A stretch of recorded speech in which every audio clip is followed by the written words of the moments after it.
19절로 21절까지 말씀 교독하겠습니다. 거기에서 떠나 그들의 회당에 들어가시니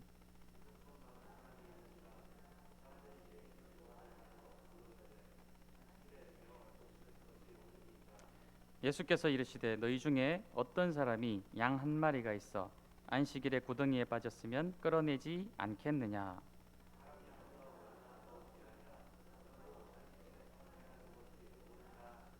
이에 그 사람에게 이르시되 손을 내밀라 하시니 그가 내밀매 다른 손과 같이 회복되어 성하더라. 예수께서 아시고 거기를 떠나가시니 많은 사람이 따르는지라. 예수께서 그들의 병을 다 고치시고 이는 선지자 이사야를 통하여 말씀하신 바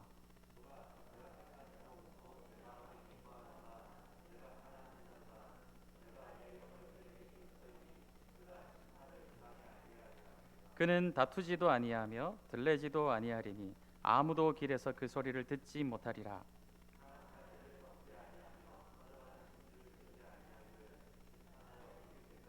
함께 하겠습니다. 또한 이방들이 그의 이름을 바라리라 함을 이루려 하심이니라. 아멘. 예수님은 계속해서 자기 자신이 안식일의 주인이시고 유대인들이 잘못 이해하고 있는 율법 해석에 관해서 계속해서 바로 잡아주고 계시는 그런 예수님의 모습을 우리가 계속해서 보고 있습니다. 오늘 말씀에 보면은 이 바리새인들이 예수님을 함정 수사하는 모습을 보게 되죠. 함정 수사가 무엇입니까? 이 수사기관에서 범죄자에 대해서 정황상 증거는 가지고 있는데 확실한 물증이나 확실한 증거를 갖지 못하게 되었을 때 이 범인이 죄를 저지르도록 유도해서 잡는 그런 것이 이제 함정 수사, 사실 잘못된 수사 방법이겠죠. 마치 지금 이 바리새인들이 예수님을 그런 방법으로 고소하고 고발하기 위해서 함정을 파고 지금 예수님을 만나는 그런 장면을 우리가 보는 것입니다. 9절 말씀해 보시면 거기에서 떠나 그들의 회당에 들어가시니 이 그들의 회당이 누구의 회당이죠? 14절 말씀해 보면 이제 바리새인들이 나오죠. 그래서 이 바리새인들의 회당에 이제 들어가신 거예요.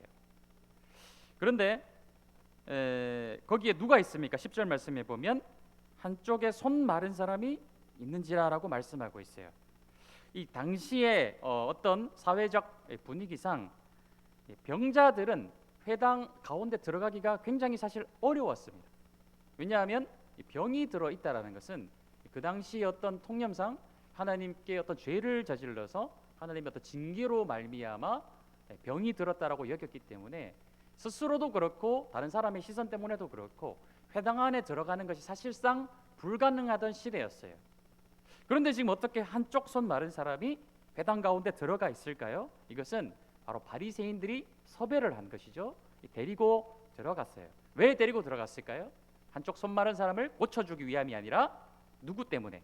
예수님을 함정 수사하기 위해서 바로 이 환자를 이용하고 있는 바리새인들이 그런 좋지 못한 모습을 우리가 본다라는 것입니다. 그리고 또 질문하는 내용이 무엇입니까?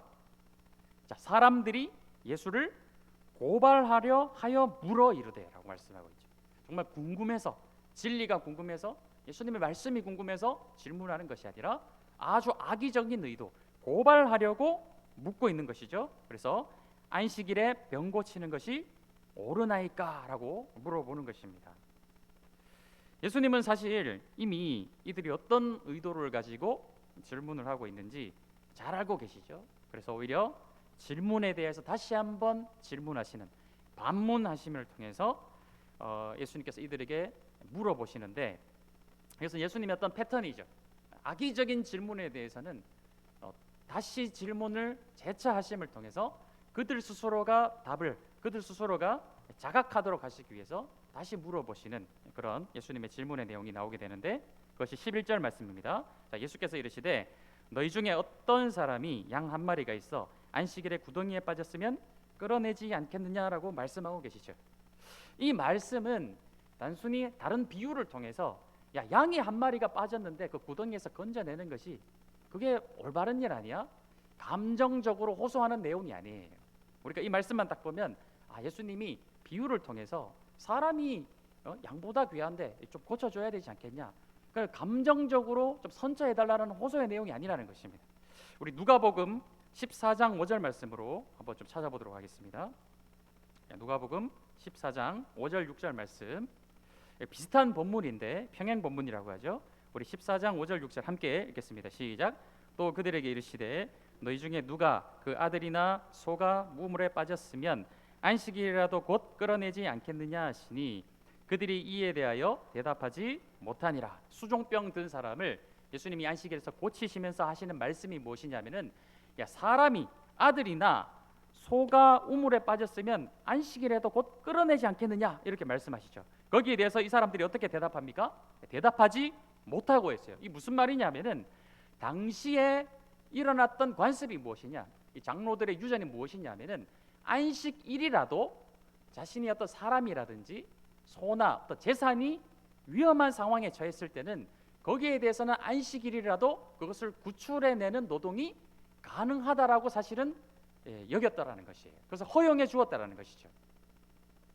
무슨 말씀인지 잘 이해되실 줄로 믿습니다. 그러니까 어떤 재산상의 직접적인 피해가 왔을 때는 아무리 안식일 법이라고 하여도 그 당시에는 거기에 대해서는 허용해 주는 그런 풍습이 있었다라는 거예요.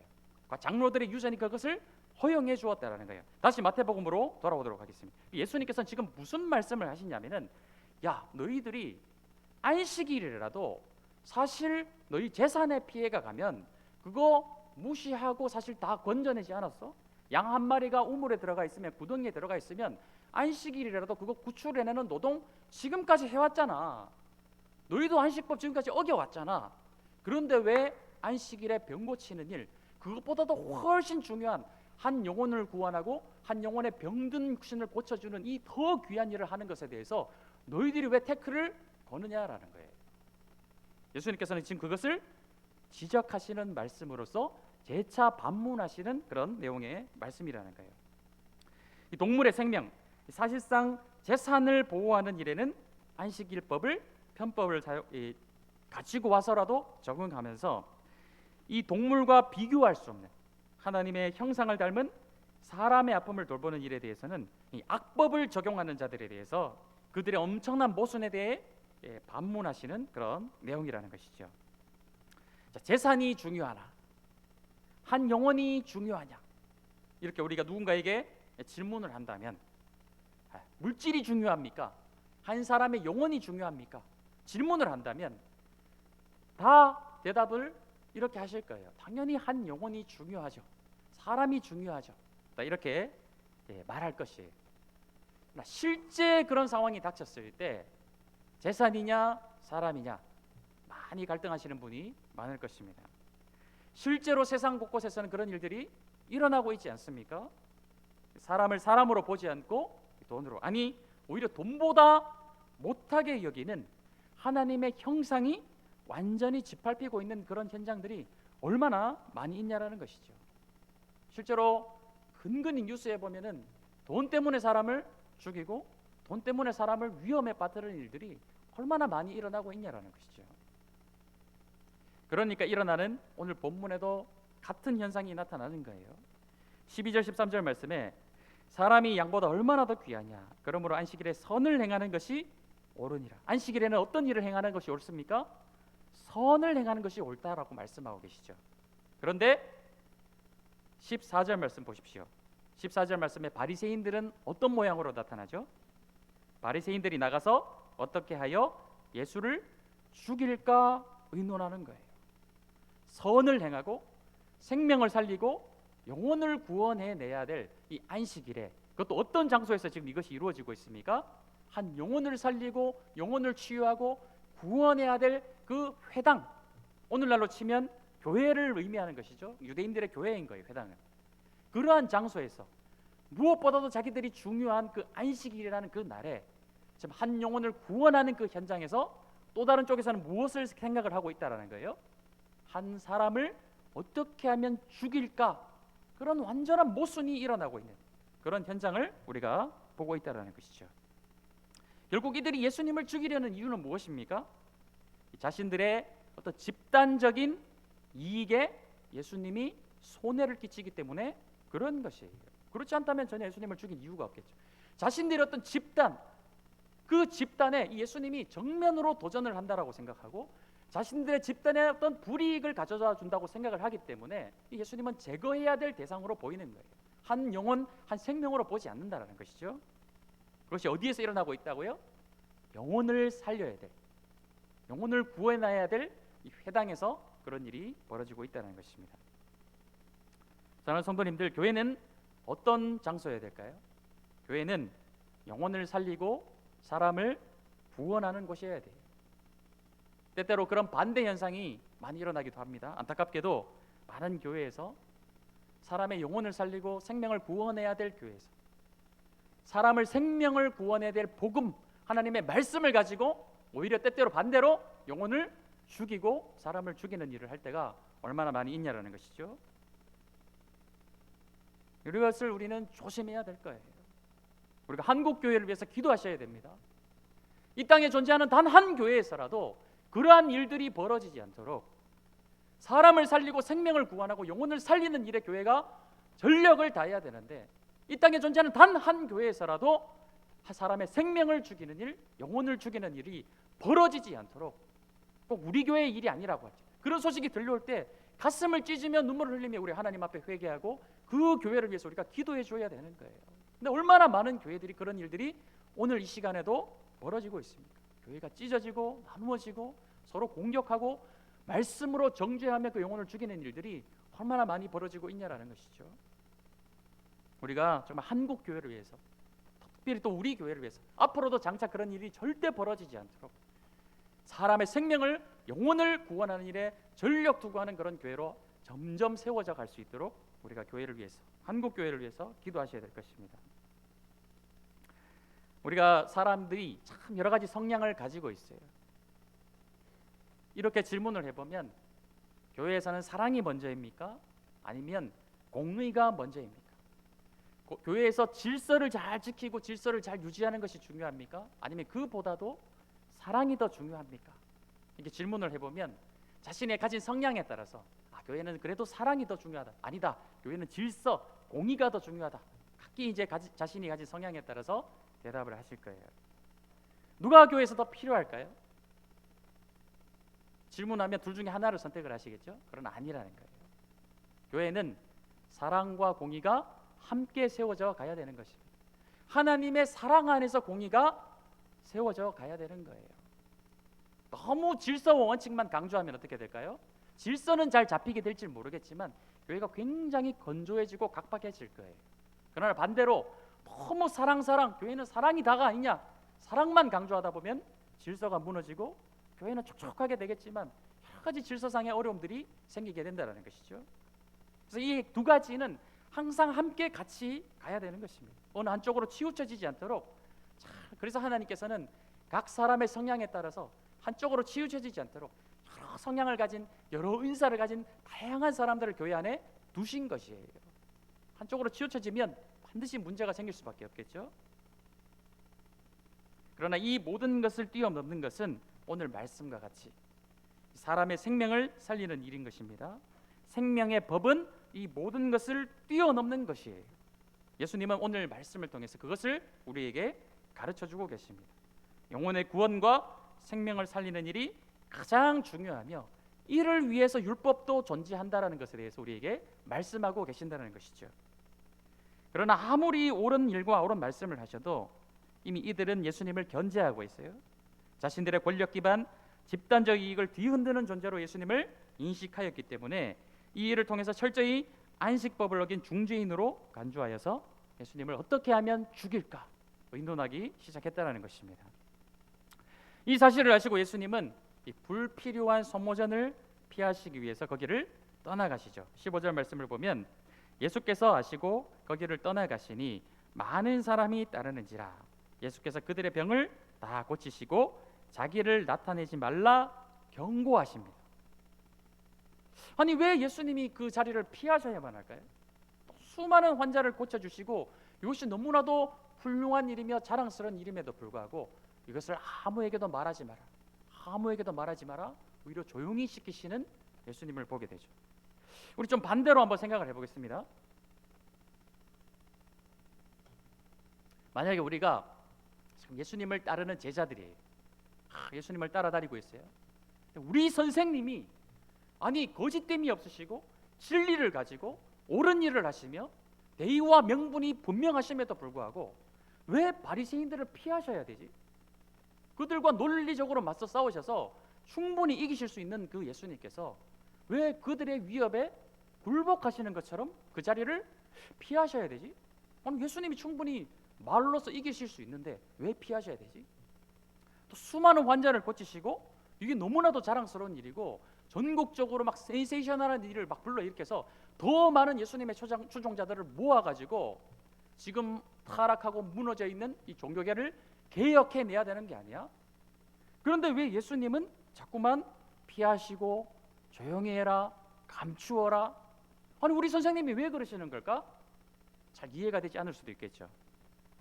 우리가 생각했던 메시아, 아주 자랑스러운 메시아로 오셔서 온 세상을 들었다 놨다 하는 그런 메시아로 와서 저 우리나라를 괴롭히는 로마 정부를 정복시키고 이 종교계를 완전히 개혁해줘서 하나님의 나라, 우리가 꿈꾸던 그 다윗과 솔로몬의 시대와 같은 그 엄청난 위력을 가진 하나님의 나라를 다시 한번 이 땅에 구해내는 아주 휘황찬란한 그런 메시아를 우리가 꿈꾸며 그렇게 기대하며 예수님을 따라다니고 있는데 예수님은 자꾸만 반대의 길을 가시는 거예요. 피하시고 조용히 하시고 감추려고 하시고 그런 예수님의 모습을 보면서 한편으로는 좀 어떨까요? 답답하지 않을까요? 그래서 계속 따라다니다 지쳐서 예수님을 판 사람이 가룟 유다인 거예요. 도저히 안 되겠다. 자꾸 죽겠다 하시는 예수님을 보면서 나는 십자가에 매달려야 된다 하는 예수님을 보면서 내가 생각했던 예수님이 메시아가 아니구나. 배신해버린 것이요. 예수님은 왜 그러신 것일까요?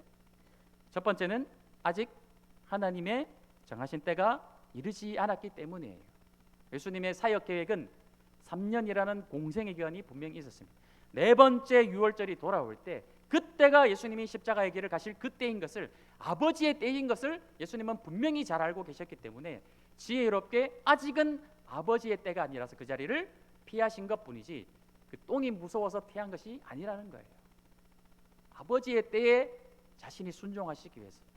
물론 예수님이 자기 의가 있었다면 내가 지금 이 순간이라도 맞서 싸워서 내가 지금 죽더라도 막 싸우겠다 이렇게 하셨겠죠. 그러나 그것이 아니에요. 아버지의 때를 아셨기 때문에 지혜롭게 그 자리를 피하신 것이라는 것입니다. 두 번째는 무엇입니까? 오늘 말씀을 통해 말씀하실 때 16절 17절 말씀, 자기를 나타내지 말라 경고하신 이유가 17절 말씀, 이는 선지자 이사야를 통하여 말씀하신 바 18절, 보라 내가 택한 종 곧 내 마음에 기뻐하는 바 내가 사랑하는 자로다. 내가 내 영을 그에게 줄 터이니 그가 심판을 이방에 알게 하리라. 자, 이 이사야 말씀은 이사야 42장 말씀을 인용한 말씀이에요. 이사야서에는 4번에 걸쳐서 메시아에 대해서 예언을 하고 있는데 첫 번째로 나오는 내용이 이사야 42장 말씀이라는 것입니다. 그런데 이 말씀을 보면 내 사랑하는 종이 나타나서 내가 내 영을 그에게 주어 성령을 주시는 것이죠. 그가 무엇하라고? 심판을 이방에 알게 하리라고 말씀하고 있어요. 심판을 이방에 알게 하리라 분명히 말씀하고 있죠. 그런데 어떤 방법으로 해요?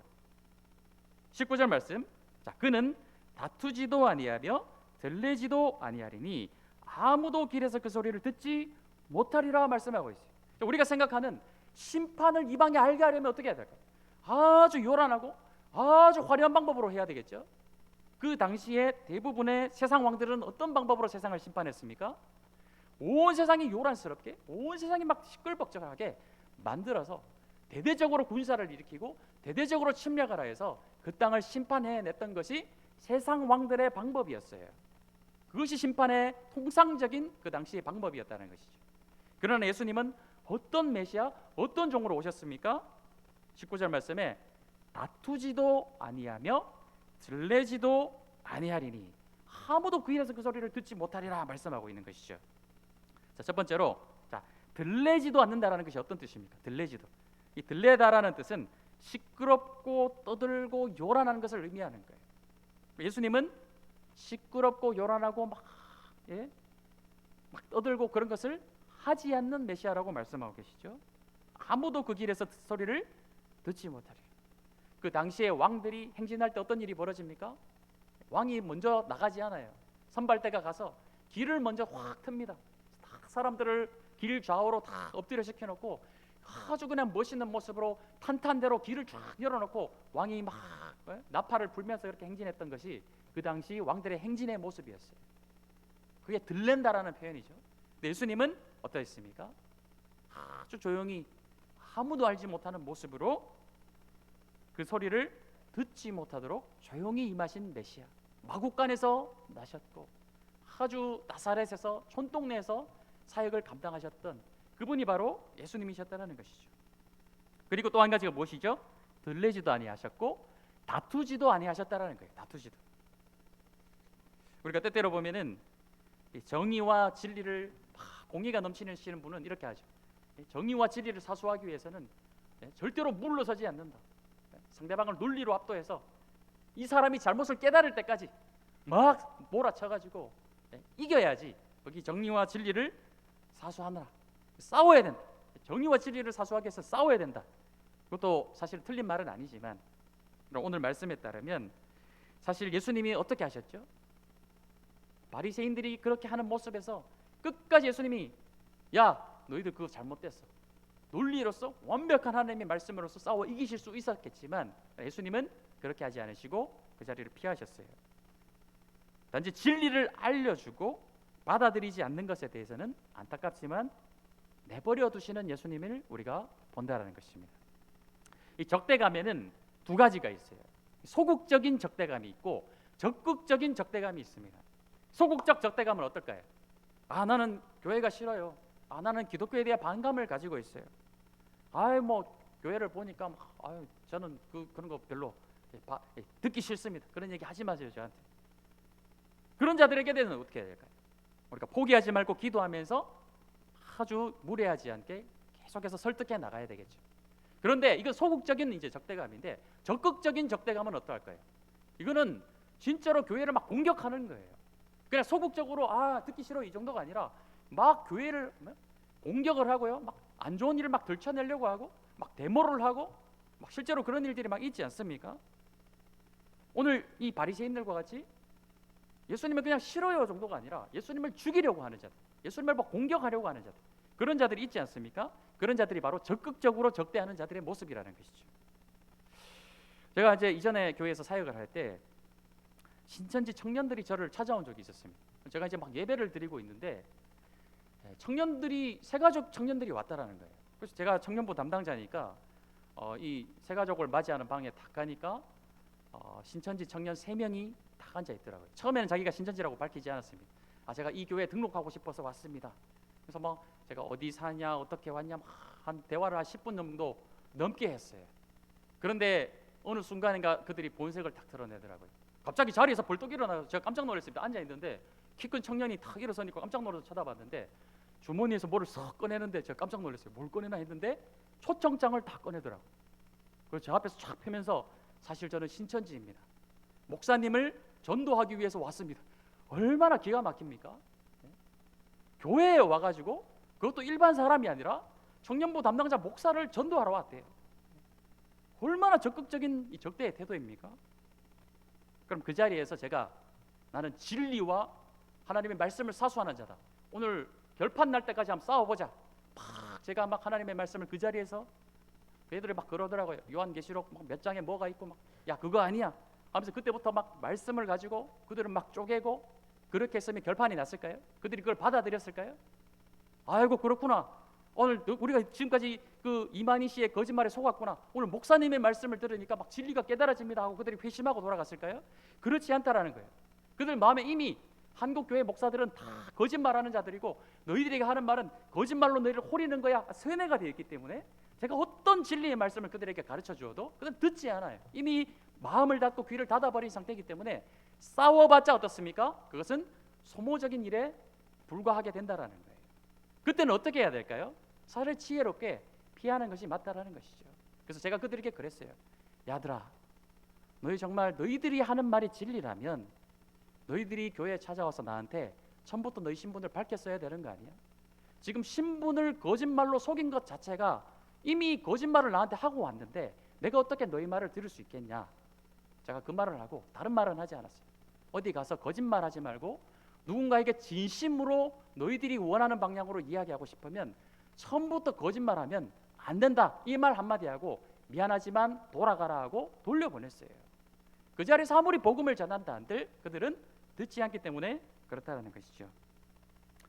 최근에 제가 이제 넷플릭스라는 것에서 나는 신이다, 혹시 보신 분 있으실 줄로 있는데, 이 JMS, 그다음에 무슨 뭐 아가동산, 그다음에 뭐 만민중앙교회 이런 교주들에 대해서 막 소개하는, 제가 보면서 기가 막혔습니다. 어떻게 이런 일이 벌어지고 있을까? 막 기가 막혀서 웃음도 나왔다가 막 눈물로 날라고 했다가 막 왔다 갔다 했어요. 지금도. 그런데 문제는 무엇이냐면은 그들의 범죄와 그들의 악함이 다 드러났는데도 불구하고 여전히 그런 사람들을 추종하고 거기 세뇌되어서 빠져나오지 못하는 사람들이 너무나도 많이 있는 모습을 보면서 얼마나 안타까운지 모르겠습니다. 그들에게 복음을 전하여도 그들은 듣지 않아요. 돌아올 줄 모른다라는 것이죠. 하나님은 그런 자들에게 계속해서 기회를 주시고 계시지만 여전히 완악한 자들이 돌아오지 못하고 있는 그런 현실을 바라보면서 우리가 할 수 있는 일이 무엇일까요? 막 찾아가서 그들과 싸워야 될까요? 아니죠. 불쌍히 여기고 끝까지 그들을 위해 기도해 주는 것, 그것만이 사실은 우리가 할 수 있는 일이라는 것이죠. 잠잠히 아버지의 때를 기다리면서 하나님의 전권적인 역사로 그들의 마음에 다시 한번 회개의 영이 임할 때 그 날을 바라보며 우리는 잠잠히 기도할 뿐이라는 것입니다. 오늘 말씀을 통해서 예수님의 진정한 사역이 무엇입니까? 요란한 세상 왕들의 방법으로 군림하고 싸워서 눌러 이기는 것이 아니었어요. 성경이 말씀하고 있는 진짜 예수님의 사역은 20절 말씀입니다. 상한 갈대를 꺾지 아니하며 꺼져가는 심지를 끄지 아니하기를 심판하여 이길 때까지 하리니라고 말씀하고 계세요. 상한 갈대, 꺼져가는 심지는 무엇을 의미하는 것이죠? 당시에 너무나 무거운 이 종교 지도자들의 억압 때문에 고통과 좌절 속에서 영적으로 육적으로 무너져 있던 자들 소개시켜 드렸지만, 지금 바리새인이 이 손마른 자를 어떻게 이용하고 있습니까? 정말 그 영혼이 불쌍해서 예수님의 말씀을 듣게 하기 위해서 회당에다 데려다 앉혀놨나요? 그게 아니라는 거예요. 그들에게 이 손마른 병자는 그냥 이용하는 도구에 불과했던 거예요. 그것이 당시의 사회의 모습이었습니다. 그래서 예수님은 그러한 상한 갈대, 꺼져가는 심지, 아니 종교적으로도 사회적으로도 기댈 곳이 없는 그러한 백성들, 좌절하고 희망이 없고 소망이 없는 그런 상한 갈대, 꺼져가는 심지들을 찾아가시면서 그들에게 말씀을 전하시고 그들이 쓰러져 있던 자들을 다시 일으켜 세우시는 그 사역을 언제까지 하신다고요? 승리하여 심판하여 이길 때까지 하신다라고 말씀하고 있다는 것이죠. 진짜 하나님의 나라는 무엇입니까? 군림하며 누르며 억압하는 것이 아니에요. 진짜 하나님 나라의 사역, 진짜 하나님 나라의 왕들은 상한 갈대를 찾아가는 것입니다. 꺼져가는 심지를 찾아가는 거예요. 그래서 그것을 다시 세워 일으키고 다시 불을 일으켜 주는 것이 하나님 나라 백성들의, 하나님 나라 왕들의 사역이라는 것입니다. 우리 새로운 교회가 나아가야 될 길이 무엇일까요? 들레고 다투는 사역이 아니라 예수님이 가신 길, 상한 심령을 돌보는 일, 꺼져가는 심지를 다시 일으키는 일, 찾아가서 회복하게 하는 사역들. 지금까지 수많은 교회에서 교회들 때문에 상처받고 어려운 마음이 들고 쓰러져가는 자들이 다시 한번 예수님의 복음의 말씀을 통해서 다시 일으켜져 가는 그 사역을 우리 새로운 교회가 감당해 나가시기를 축복드립니다. 우리 함께 찬양하겠습니다.